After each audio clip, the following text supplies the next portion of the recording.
J'aimerais ce matin nous rappeler un discours que notre président, son Excellence Ibrahim Traoré, a donné lorsqu'il a rencontré les forces vives.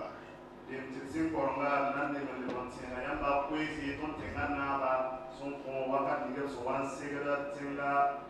serait la première partie de notre message. La deuxième partie, nous verrons comment l'Église ne doit pas faillir à sa mission. Et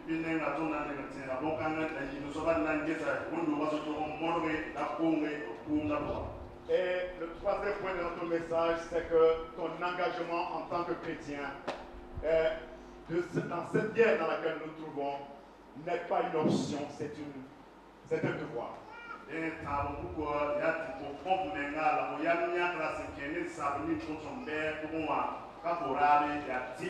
Donc voici les trois points qui vont caractériser notre message ce matin. Et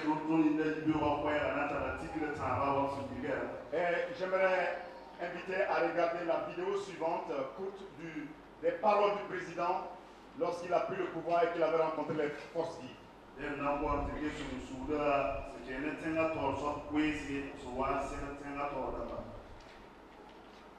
Nous sommes responsables de ce qui nous arrive.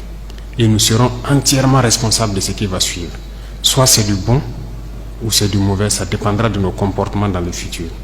Chacun n'a qu'à donner le meilleur de lui-même.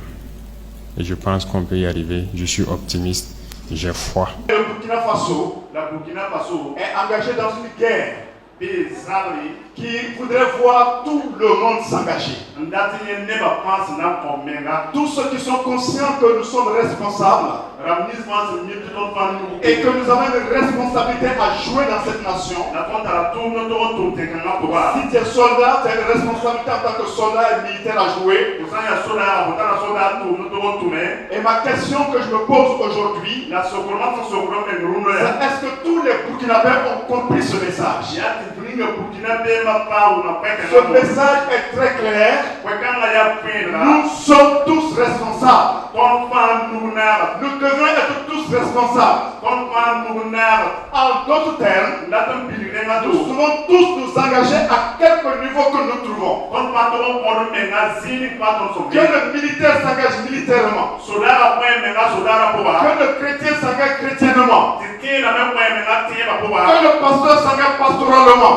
Que le médecin s'engage médicalement. Tous nous sommes invités à nous engager. Je pense que vous avez su. La patrie ou la mort? Engagé sur nous. vu ces hommes engagés au péril de leur vie. Vous avez vu du matériel qui a été acquis. On pourrait dire du matos solide, massivement acquis, qui est là pour aller contre cette guerre. Comme on le dit, qui nous a été imposé. Des résultats sont en train d'être gagnés sur le terrain. Mais je vous assure que quand j'ai écouté cette phrase et ce message du président, que nous étions tous concernés, je me suis posé la question, est-ce que l'Église accomplit jusqu'à quel point elle est concernée? Est-ce que l'Église de cette nation accomplit jusqu'à quel point elle est interpellée? J'ai pleuré. J'ai pleuré, je crois que c'était des pleurs de la part du Saint-Esprit.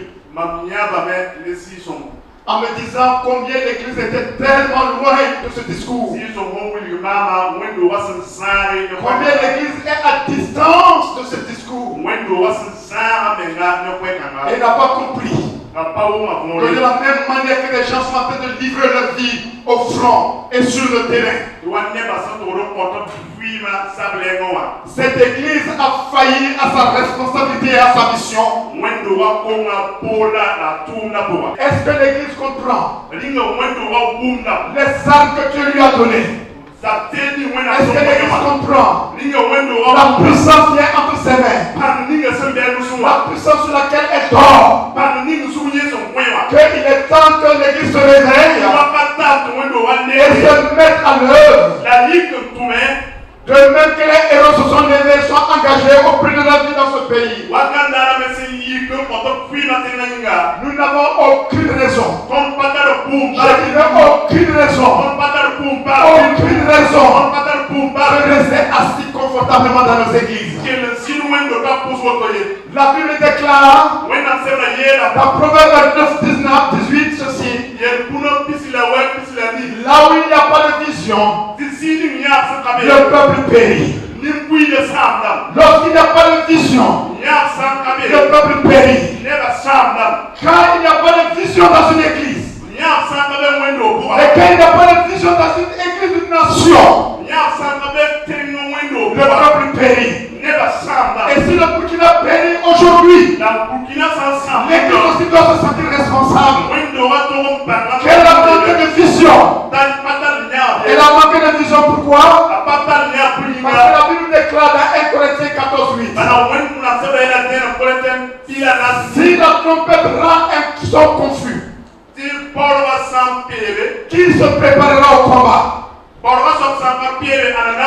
son de la trompette n'est pas clair, quand la trompette émet un son confus, la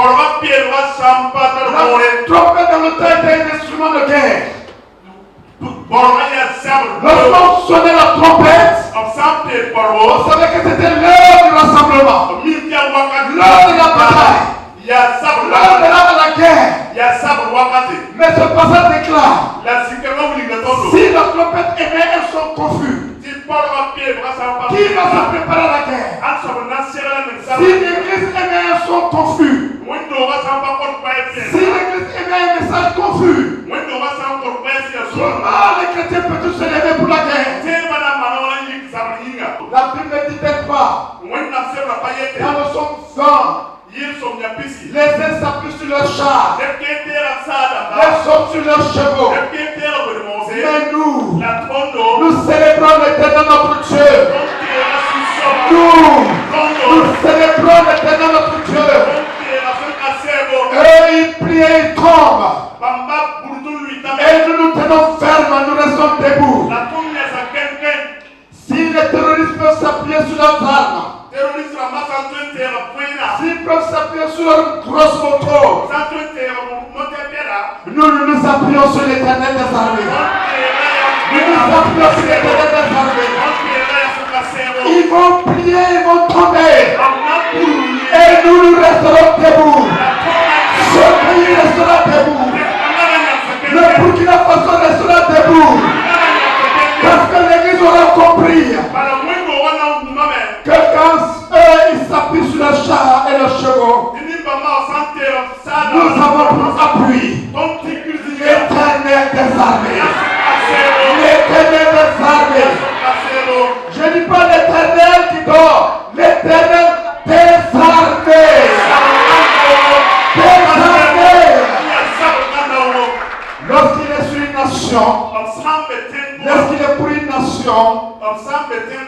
la nation peut s'assurer de la victoire. Proverbe 21-31 dit ceci. Le cheval est équipé pour le jour de la bataille. Mais la délivrance appartient à l'Éternel. Nous avons acquis des équipements de guerre dans ce pays. Nous avons acquis des chars. Nous avons acquis des motos. Nous avons acquis des armements. Nous avons acquis des hélicoptères. Nous avons acquis des drones. Mais laissez-moi vous dire ce matin, le cheval peut être équipé pour la bataille. Mais la délivrance vient de l'Éternel. La délivrance vient de l'Éternel.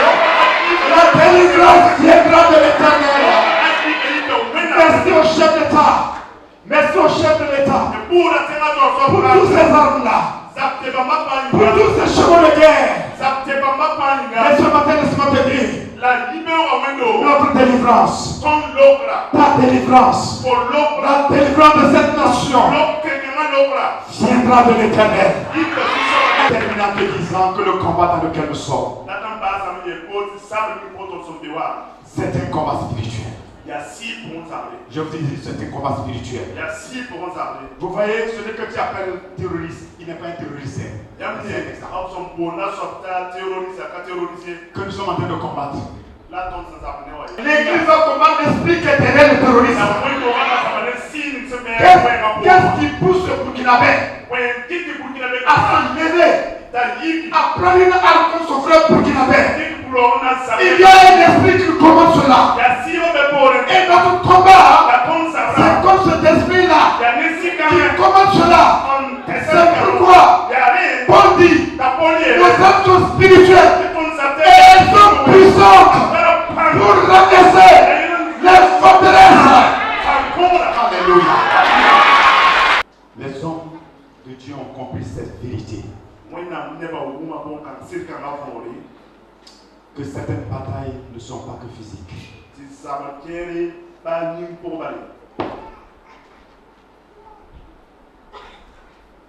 Lorsque le peuple d'Israël devait prendre possession de Jéricho, Dieu demande à son peuple, dans Josué 6, sortez et vous allez simplement chanter, louer Dieu en faisant le tour de la cité. Au septième tour, les forteresses de Jéricho sont tombées. La patrie ou la mort?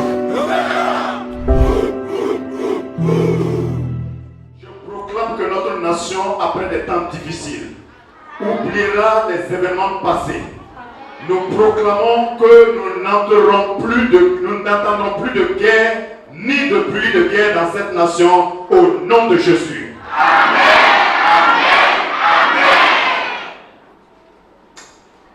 Les nations verront le salut de notre nation, le Faso. Une nation restaurée, honorée, dont la justice et l'intégrité seront connues par les pays autour et au loin.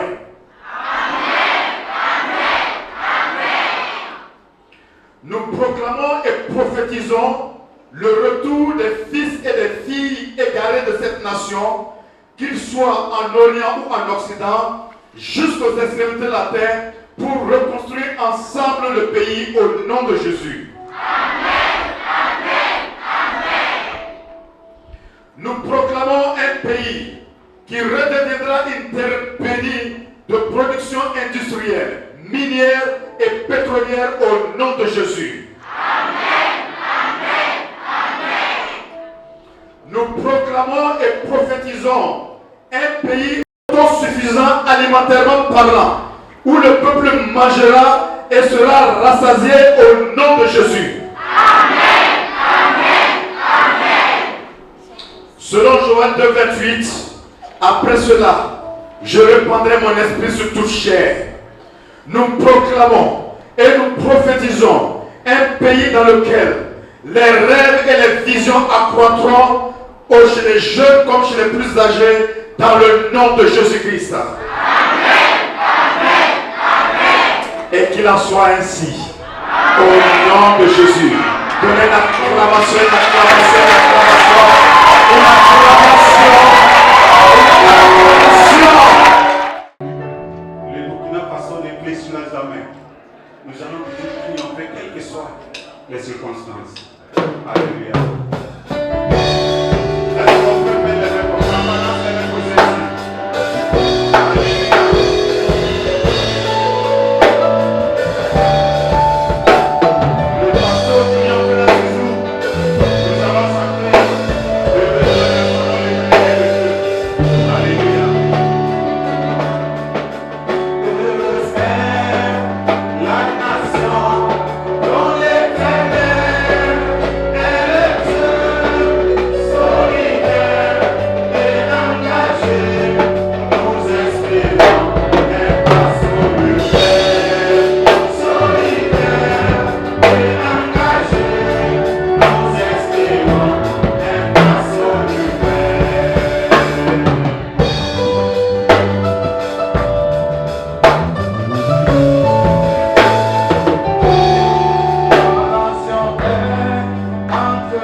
Le peuple marchera sans peur.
je dirais que c'est l'idée même d'organiser une prière pour cette nation qui m'a vraiment plu. Et j'ai vu que dans cette prière, ils ont pris les sujets à part et on est allé de pas à pas pour prier du règne de Maurice Yamouiro jusqu'à l'ère actuelle. Donc je suis vraiment très content. Si toutes les églises pouvaient faire autant, ça allait être vraiment bien. Je voudrais dire simplement que, comme le président l'a dit, c'est l'affaire de nous tous. La guerre n'est pas que militaire. Et si on comprend cette pensée, ça veut dire que chacun doit jouer son rôle. Les soldats seront sur le terrain en train de combattre, mais l'Église devrait être aussi sur le terrain de l'Église en train de combattre à genoux. La guerre spirituelle que nous menons n'est pas une guerre contre la chair. Donc nous ne combattons pas contre les corps physiques, mais contre les esprits qui travaillent avec ces corps physiques, ces personnes qui essaient de déstabiliser ce pays. C'est contre ces esprits que nous attaquons, c'est ça notre guerre. C'est un honneur d'être aujourd'hui à l'église Vimpalra à l'occasion de ce culte spécial. C'est un culte de prière et d'intercession en faveur de notre pays et des FDS. C'est un culte salutaire, c'est une initiative que nous saluons. Nous avons retenu que par les armes seulement nous ne pouvons pas vaincre la crise que nous traversons actuellement dans notre pays. Et il faut également joindre la prière. Et le Dieu que nous servons pourrait également nous sortir de cette crise que nous traversons. L'Église a un rôle très important à jouer. C'est comme le pasteur l'a dit, nous sommes aussi engagés. Parce que le président a appelé tout le monde à l'engagement. L'Église a le rôle spirituel à jouer. Comme il a dit, les soldats sont sur le terrain, mais l'esprit qui anime le terrorisme, eux, ils ne peuvent pas combattre ça avec les armes. Donc l'Église joue ce rôle-là de combattant spirituel pour combattre l'esprit qui est derrière le terrorisme, qui est derrière l'acteur qui tient l'arme pour tuer son prochain. Là. Donc l'Église, avec la prière, va terrasser cet ennemi-là et la victoire va être...